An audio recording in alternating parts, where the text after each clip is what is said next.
عليكم متابعي الوفياء، كي دايرين؟ لاباس عليكم؟ على خير.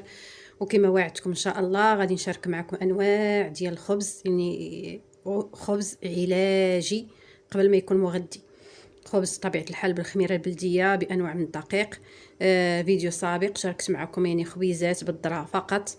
إن شاء الله دابا اليوم دخلت الشعير، يعني الشعير تيبقى حتى هو من أنواع ديال الدقيق اللي صحيين بطبيعة الحال.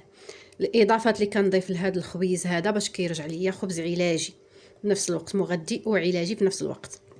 هنا عندي نص كيلو ديال الذره ونص كيلو ديال الشعير بطبيعه الحال، ذره بلديه شعير بلدي. هنا عندي شويه الملح بالطبع.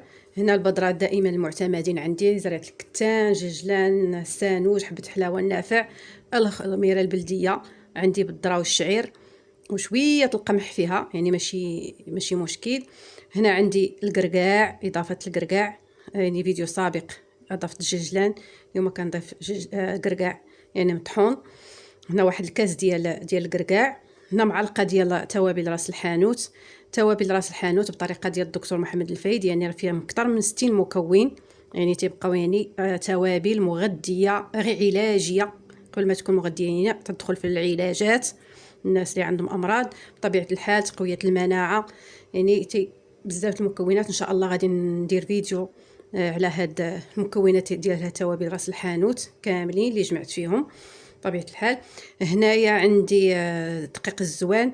هنايا دقيق الزوان كنشجعكم انكم تبقاو تعتمدوه حتى هو في الخبز، لانه يعني عنده بزاف د الفوائد، يعني كيخفض الكوليسترول، كيخفض يعني السكري، كيضبط السكري، ارتفاع الضغط، عنده بزاف الفوائد. المهم غادي نعجن ان شاء الله. اضافه دائما شويه ديال زيت العود، تقريبا غندير واحد نص كاس ديال زيت العود، وغادي نبدا نعجن هذا الخبيز شويه بشويه. يعني غادي نجيب الماء ان شاء الله، الماء دافي، وغادي نبدا نعجن هاد الخبيزات ديالي.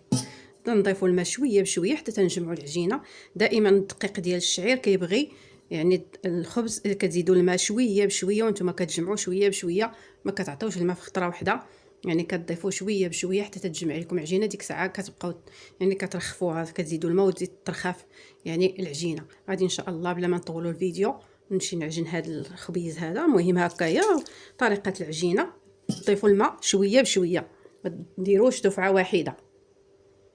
وهنا العجينه ديالي بقيت كنضيف الماء شويه بشويه حتى تجمعات ليا، وانا كندلك وانا كنضيف الماء حتى تجمعات مزيان، وعاد بقيت كنرش عاود بالماء حتى ترخفات مزيان.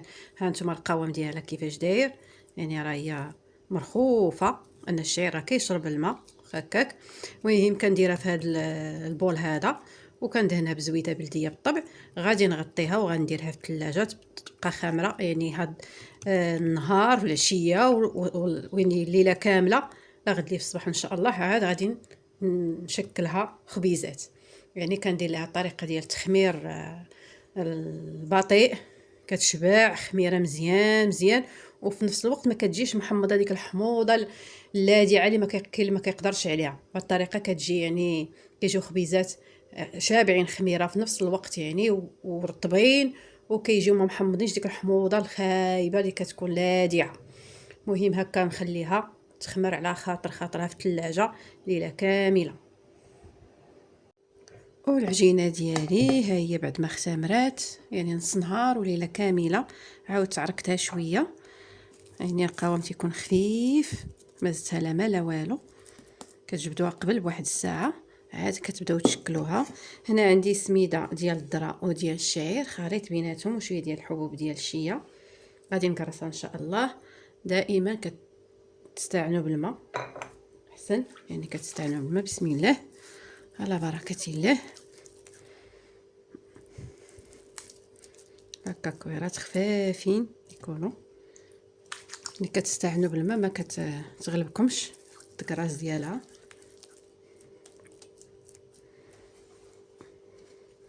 هكا خبيزات وطاوات الفران سطوهم شي شويه ضروري.